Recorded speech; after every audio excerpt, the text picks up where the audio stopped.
এখন আছি তাবাকুশিতে, মিরিকের কাছে। মিরিক থেকে বেশিক্ষণ টাইম লাগে না। তাবাকুশিতে অরেঞ্জ বাড়ি হিমালয়ান হোমস্টের সামনে রয়েছি এখন। আপনাদের দেখাবো কিভাবে যাব হোমস্টেতে। চারপাশেই আপনার চা বাগান আর বেশ কিছু অরেঞ্জ গাছও রয়েছে। তো এখন আপনাদের দেখাবো যে কোথা দিয়ে হোমস্টের দিকে যাব। গোটা 30-40টা মতন সিঁড়ি আছে বলে আমার মনে হয়। এই রাস্তাটা দিয়ে যেতে হবে, একটুখানি 1 মিনিট মতন সময় লাগবে।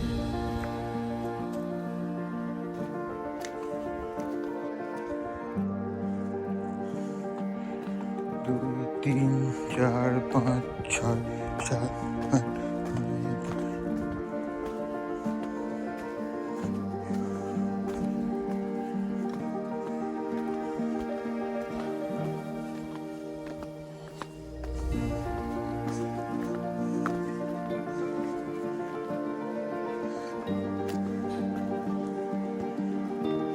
এত অবধি সিঁড়ি দিয়ে আসতে হবে। এই দেখা যাচ্ছে হোমস্টেতে এন্ট্রান্সের জায়গা। এইখান থেকে হোমস্টের দিকে যেতে হয়। এটা আমাদের বাড়ি, কিচেন ডাইনিংটা এই বাড়িতেই রয়েছে। আমি অরেঞ্জ গাছগুলো দেখাবো। ये कौन सा গাছ है? অ্যাভাকাডো। আচ্ছা, এই দাদার এনাদের হোমস্টে। एवोकाडो, ये कैसे टेस्ट होता है इसका? इसका बहुत अच्छा टेस्ट। स्वीट? स्वीट नहीं, ये मक्खन। मक्खन जैसे, ओके ठीक है, थोड़ा टेस्ट करेंगे। नीचे ले गए। আচ্ছা, ওকে ঠিক আছে। এইটা হচ্ছে অ্যাভাকাডো গাছ। ভিডিওতে কতটা, হ্যাঁ অল্প অল্প বোঝা যাচ্ছে। একদম একদম পাশে পাইন গাছও আছে। একদম নেচারের মাঝখানে। আর সব থেকে ইন্টারেস্টিং হলো কমলা লেবুর গাছ। মানুষজন শিটং যায় কমলা লেবু দেখতে। এখন ডিসেম্বর মাসের ফার্স্ট উইক, এই সময়ও কিছু কমলা লেবু থাকে। এটাই হচ্ছে অরেঞ্জ বাড়ি। এই চারপাশে কমলা লেবুর বাগান আছে বলে এটা নাম দেওয়া হয়েছে অরেঞ্জ বাড়ি। এখানে এখন 2টো রুম আছে, দুটোই 4 বেডেড রুম। সামনে থেকে ওপেন ভিউ রয়েছে ভ্যালির। আর দূরে যতগুলো দেখা যাচ্ছে সবই চা বাগান।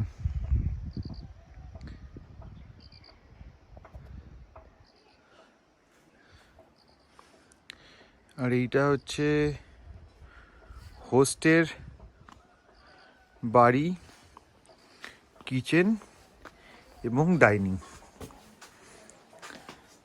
লাঞ্চে আজকে ছিল রাই শাক, স্কোয়াশের তরকারি, ডাল, ভাত, পাঁপড় ভাজা, স্যালাড আর ডিমের ঝোল।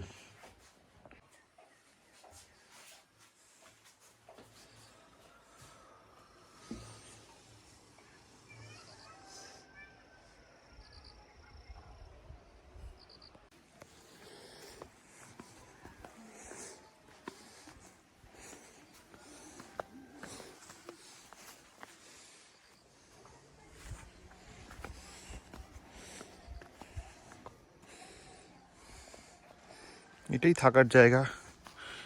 অনেকটা স্পেস আছে সামনে, বনফায়ার করতে চাইলে, বিকেলবেলা বসে থাকতে চাইলে খুব ভালো লাগবে আশা করি।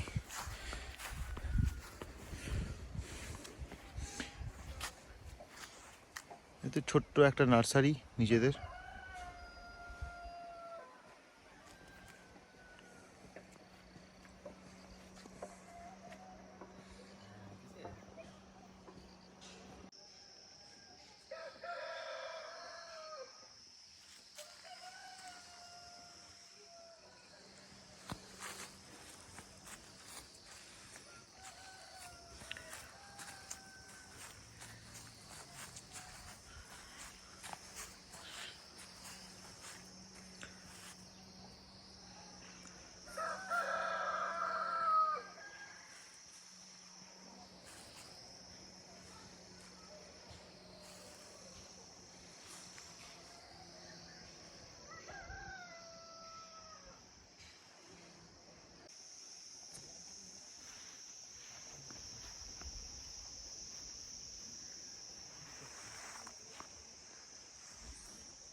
দুটোই রুম আছে এই হোমস্টেটাতে,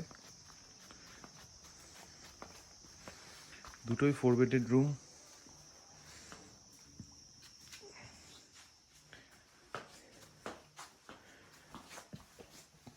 দুটো রুমের সেপারেট দুটো টয়লেট আছে, আলাদা আলাদা। টয়লেটটা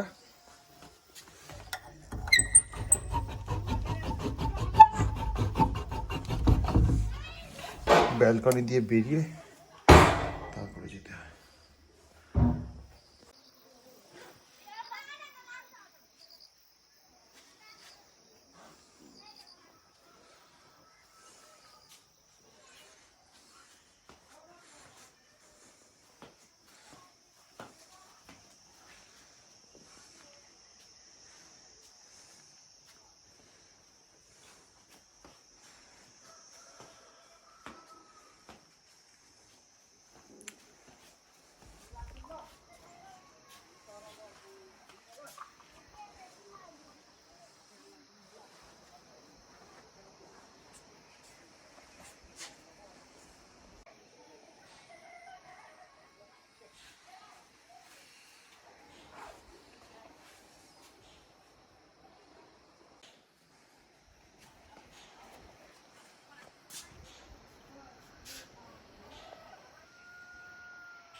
তাবাকুশিতে অরেঞ্জ বাড়ি হিমালয়ান হোমস্টেতে বসে আছি। নামে অরেঞ্জ বাড়ি, কামেও তো অরেঞ্জ থাকতেই হবে, ওই জন্য ওদেরই বাগানের কমলালেবু আমাদের 4টে দিয়েছে। দুটো অলরেডি খাওয়া কমপ্লিট, বাকি দুটো বাকি আছে। বাড়িতে থাকলে অত হেলদি খাবার দাবার করা হয় না। আরও জিনিসপত্র রয়েছে, যে ভিডিওগ্রাফার সে বললে ওটা সরিয়ে দিতে।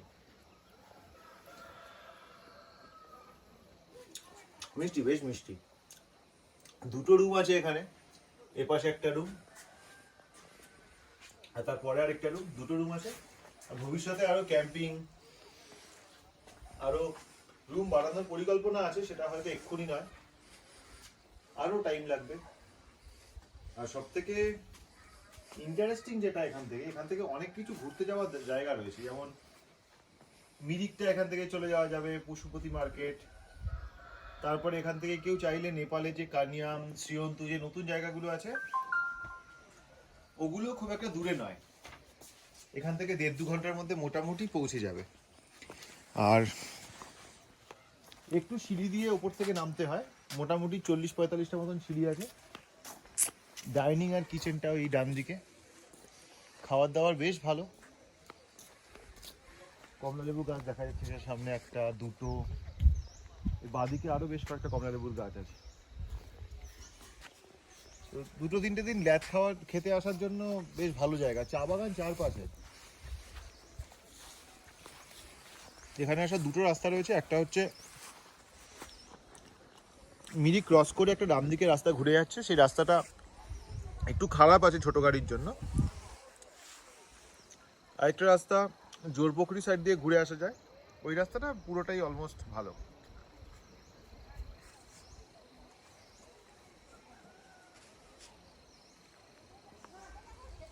এটার ওপরে কিছু বানানোর অপশান নেই, এখানে দুটোই রুম থাকবে। আর তলায় যেখানে ছোট ছোট কিছু নার্সারি রয়েছে, এই জায়গাটাতে পরবর্তীকালে কটেজের প্ল্যান রয়েছে।